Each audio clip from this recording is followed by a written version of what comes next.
हमारे चैनल को सब्सक्राइब करें और बेल आइकन को दबाना ना भूलें। वकील साहब बहुजन कह रहे हैं कि 2024 में बहुजनों की सरकार बनेगी, वाकई में बनेगी या सपना है ये? नहीं, सपना देखना पड़ता है और सपना देखकर उसके लिए काम करना पड़ता है।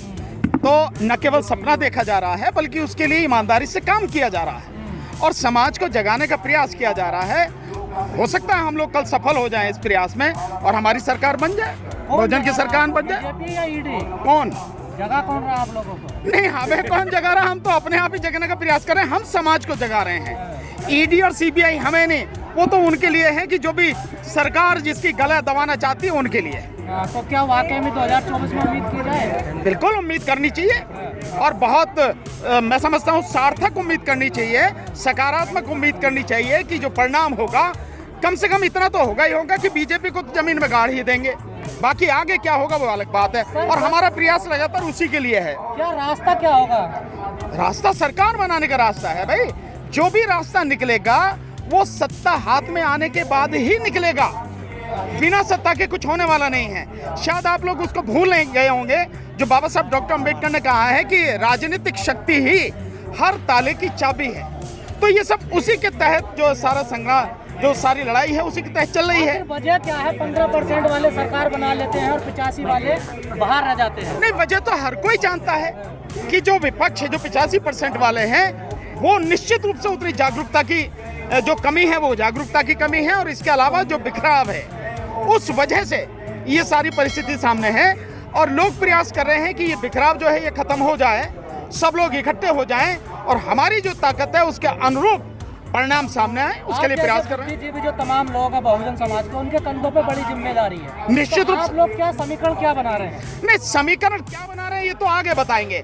अभी से आप चाहते हो कि जो समीकरण हम बता रहे हैं वो बीजेपी के हाथ में दे दे ताकि उस समीकरण को खत्म करने का प्रयास करें। समीकरण बन रहे हैं, लगातार बनाने का प्रयास किया जा रहा है, समाज को जगाने का प्रयास किया जा रहा है और काम जमीन पर हो रहा है। ये नहीं है कि हवा में सारी बातें हो रही है, केवल कहा जा रहा है, जमीन पर हो रहा है। लेकिन बाकी सारी जो चीजें हैं सही समय पर मैं समझता हूँ सबके सामने वो आएगी। रणनीति क्या रहेगी हमारी? कैसे इकट्ठा होगा सर? नहीं, समाज कैसे इकट्ठा होता है? घर घर जाके लोगों को बताना पड़ता है, लोगों को समझाना पड़ता है, लोगों को कैडर देना पड़ता है और जो कैडराइज लोग हैं वो फिर आगे जाके घर जाके गांव जाके मोहल्ले में जाके शहरों में जाके लगातार काम करते हैं और छोटी छोटी कॉर्नर मीटिंग्स होती हैं, हाउस डोर मीटिंग होती हैं, देन उसके बाद में धीरे धीरे बड़े प्रोग्राम होते हैं। ये तरीका होता है। आपके नेता तो अपने डबली अपना राग पीट रहे ना। मेरा कौन नेता भाई? मैं तो खुद अपने आप में नेता हूँ।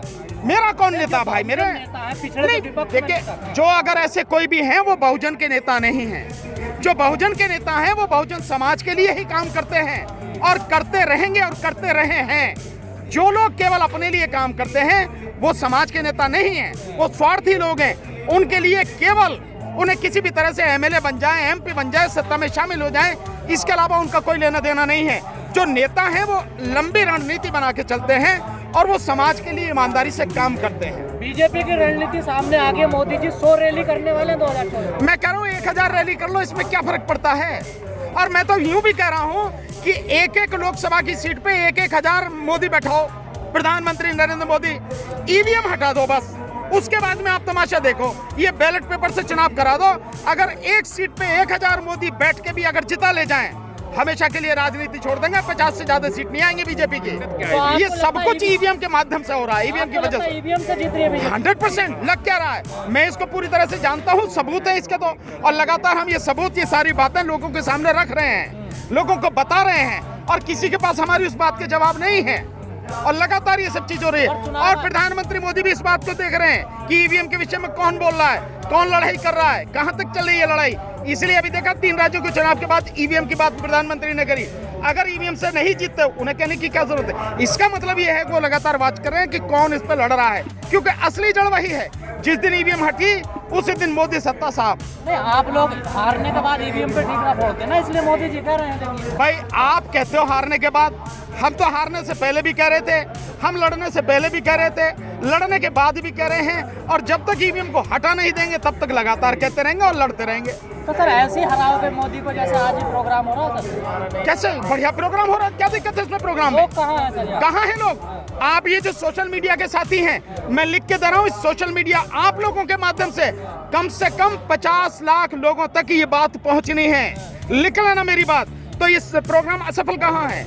मतलब आप कह सकते हैं कि 50 लाख लोग कम से कम इस प्रोग्राम को सीधे सीधे देख रहे हैं। आप कैसे कहते हैं कि हाँ इतने लोग हैं? ये इतने लोग हैं जो बात कही गई, ये इतने लोग हैं वाकई में जो चाहते हैं समाज को बदलना और इकट्ठा होकर विचार विमर्श करें कि कैसे बदलेंगे। आपको नहीं लगता वकील साहब इस सोशल मीडिया ने आप लोगों को जैसे बर्बाद कर दिया हो? नहीं, सोशल मीडिया ने बर्बाद नहीं किया, ये तुम कह सकते हो। मैं तो कहूंगा कि सोशल मीडिया ने बहुत दूर तक हमें पहुंचा दिया, उस जगह तक सोशल मीडिया ने पहुंचा दिया जहां हम शायद पहुंच नहीं सकते थे, जहां हमें रोकने लगातार रोका जा रहा। लेकिन आप लोगों का धन्यवाद, आप लोगों ने पहुंचा दिया और देश के कोने कोने तक ये आवाज पहुंच रही है। और आप सब भी इस बात को जानते हो कि आपकी बदौलत हम लोगों तक पहुंचे हैं, हमारी बात पहुंची है, हमारा आंदोलन पहुंचा है, हमारी लड़ाई लोगों तक जो पहुंची है उसके जिम्मेदार आप लोग हैं और धन्यवाद इस बात के लिए आपको। पर चुनावों में नतीजे तो नहीं आते ना सर? आज नहीं तो कल आएंगे, इससे फर्क नहीं पड़ता कि माने 1-2 चुनाव आप हार गए तो बाकी सारे चुनाव हार जाओगे। निश्चित रूप से आएंगे पर और ये प्रक्रिया लंबी है। समाज के बदलाव की और राजनीतिक बदलाव की प्रक्रिया लंबी होती है, एक दिन में नहीं होता, रातों रात नहीं होता। जीवन खप जाते तब जाके सफलता मिलती है। आने वाले समय में सफलता मिलेगी। मैं आपको इसको लिख के दे सकता हूँ। 50 साल इंतजार करना पड़ेगा? नहीं, 50 साल नहीं, आपको ज्यादा से ज्यादा 2024 तक का इंतजार करना है आपको, बस इतना ही इंतजार। 2025 में तो 100 साल पूरे हो रहे हैं RSS। नहीं, उसके 100 साल पूरे होने से 99 पे ही उसको आउट कर देंगे। कभी देखा 99 पे आउट होना कैसा आखिरता?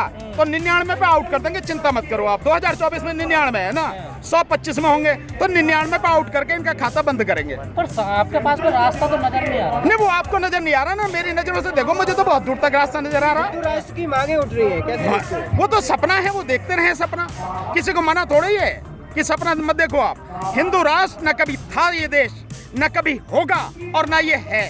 वो सपना देखते रहे, इससे फर्क नहीं पड़ता। अखंड भारत बनाने की भी बात हुई है। बनाओ, तुम भी मिल जाओ उनके साथ में अखंड भारत बनाने के लिए। तो पाकिस्तान, अफगानिस्तान सबको जोड़ते रहे ना, ठीक है ना? अखंड भारत के साथ है? नहीं, हम अखंड भारत के नहीं, हम भारत के साथ में हैं। और भारत में जो लोग हैं उनको संविधान के अनुसार उनका हक मिल सके, उनके अधिकार मिल सके, उनको शिक्षा मिल सके, उनको रोजगार मिल सके, उनको हेल्थ सर्विसेज मिल सके, लोगों को सुरक्षा मिल सके, देश में लोगों को न्याय मिल सके, महिलाएं हों, किसान हों, मजदूर हों, हम उसके लिए काम कर रहे हैं। हमारा ये है मकसद। बहुजनों की पूरी तैयारी है 24 की सर? पूरी तरह से तैयारी, इसमें कहाँ तुम्हें शक नजर आ रहा है कहीं भी?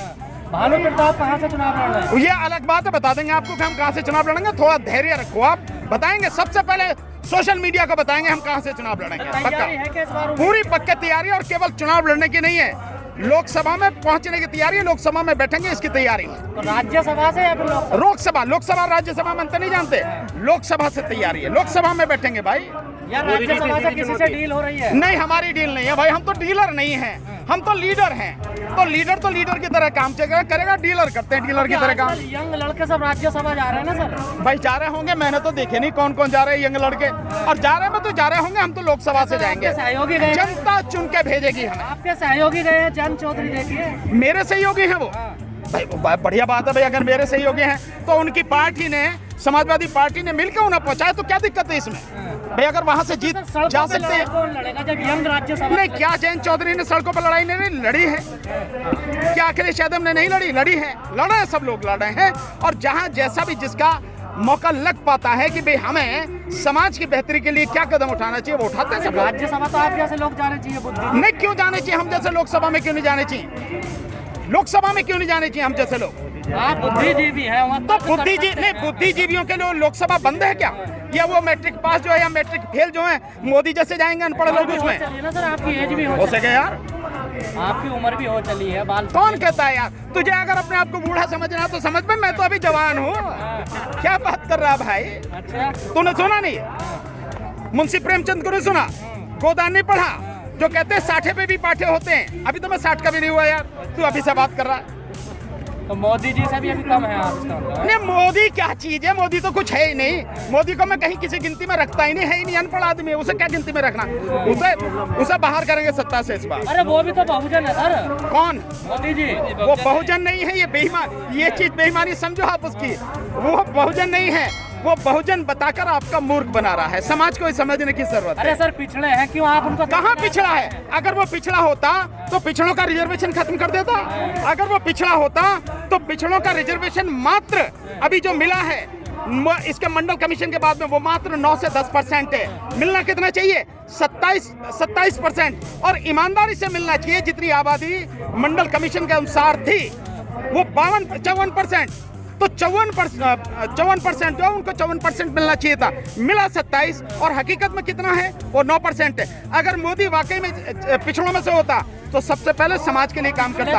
वो छटा हुआ बनिया है, बनिया, और वो भी गुजराती बनिया, और गुजराती बनियों के लिए काम कर रहा है। इसलिए सारा देश जो गुजरातियों की जेल में डाल दिया उसने फ्री में। आपकी लड़ाई तो मोहन भागवत लड़ रहे हैं सर। कौन? मोहन भागवत। भैया मोहन भागवत अपनी लड़ ले, वही भतेरी बात है। वो आपकी और हमारी क्या लड़ेंगे? वो तो मनुस्मृति के मानने वाले लोग हैं। वो केवल अपने लिए काम करते हैं, सिर्फ अपने लिए। इस बहकावे में मत आना। हमारे चैनल को सब्सक्राइब करें और बेल आइकन को दबाना ना भूलें।